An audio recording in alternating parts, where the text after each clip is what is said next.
Hey there, folks. Welcome to Spectrum Pulse. We talk about music, movies, art, and culture.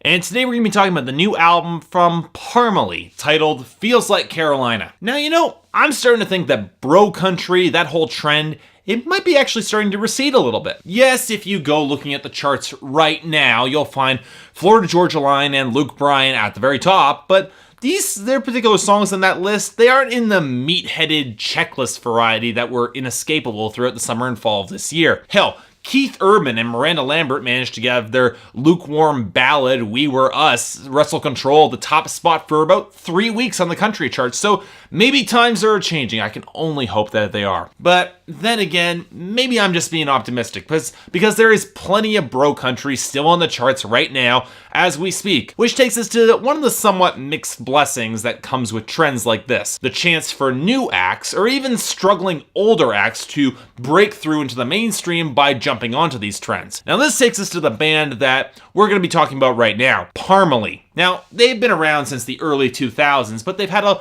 lot of difficulty breaking into the mainstream until this year, when they were signed to Stony Creek Records, which is the label that I know backing Jason Aldean. Now, fortunately, this group seems to have a lighter, more upbeat vibe to them than their more successful label mate, and thankfully they don't seem to be nearly as political. So, which meant I was cautiously optimistic stepping into their newest album, Feels Like Carolina. Did it turn out okay?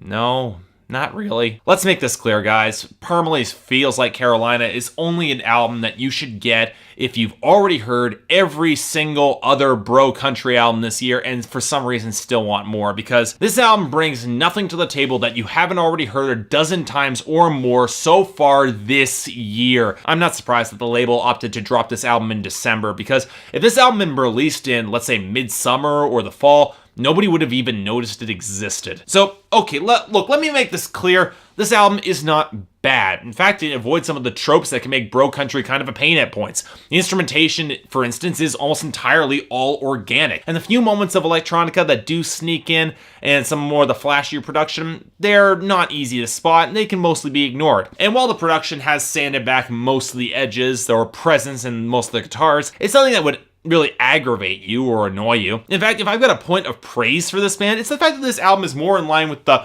burly Kid Rock inspired brand of country rock that at least sounds somewhat cohesive, even if a little bit backwards looking. So, generally the instrumentation, it's agreeable. The melodies aren't all that special, but it's agreeable. It's not going to offend you. And you know what? Fortunately for everyone, the lead singer, Matt Thomas, he's a good enough singer to lend some real presence to the band. Now, he doesn't have a lot of country grit or flavor, but his voice is strident and he's capable of being emotionally driven. And shame his lyrics don't give him anything else to go with that, but I'll get to that. He and really the entire band, you know what? They remind me a lot of Daughtry with a smoother country twist. Basically an act that's very listenable and agreeable, but nothing all that special or interesting. And that's basically my ruling on Matt Thomas as a whole. He's a good singer, but he doesn't stand out. So, okay, fine.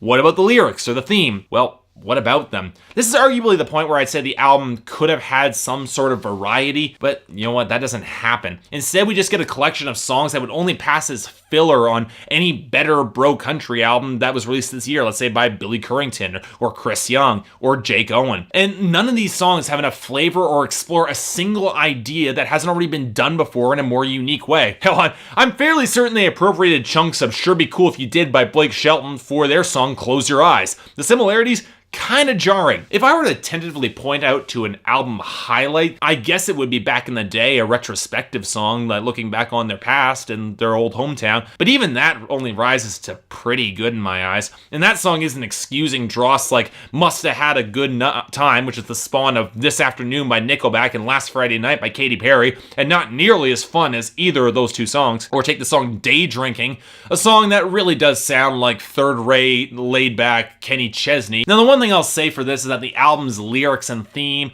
is that it's focused, and it doesn't really attempt to disguise the fact that this album was destined to become a go-to frat house album, even down to the solitary, sensitive track, Think You Ought to Know That, which is a song that uses every stupid line in the book to try to get a girl to stay with them once the relationship has clearly expired. And even then, that song doesn't have the presence or raw energy of Florida Georgia Line's aptly titled Stay. You know what? That's the big problem when talking about Feels Like Carolina by Parmalee. It just feels feels like everything that this band is trying to do and bring to the table has already been done better elsewhere, and this year no less. I'll give this album some credit for feeling like it comes from a genuine place. It doesn't feel like a studio cash grab, and that's a good thing. And despite some of the more questionable songs, I wouldn't brand this album as bad per se, but if anything, it's just bland and really kind of boring.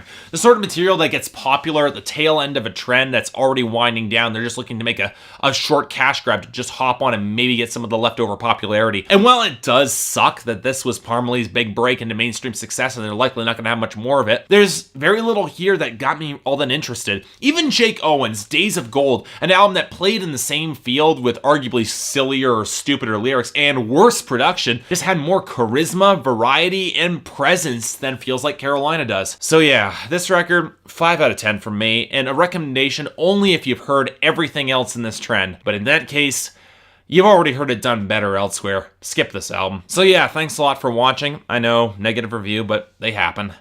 If you'd like to like and subscribe, I'd be more than grateful. If there's any other albums you'd like me to cover before the end of this year, or if there's anything I might be able to do to improve my presentation, I'd be more than happy to take a listen. Until then, see you next time.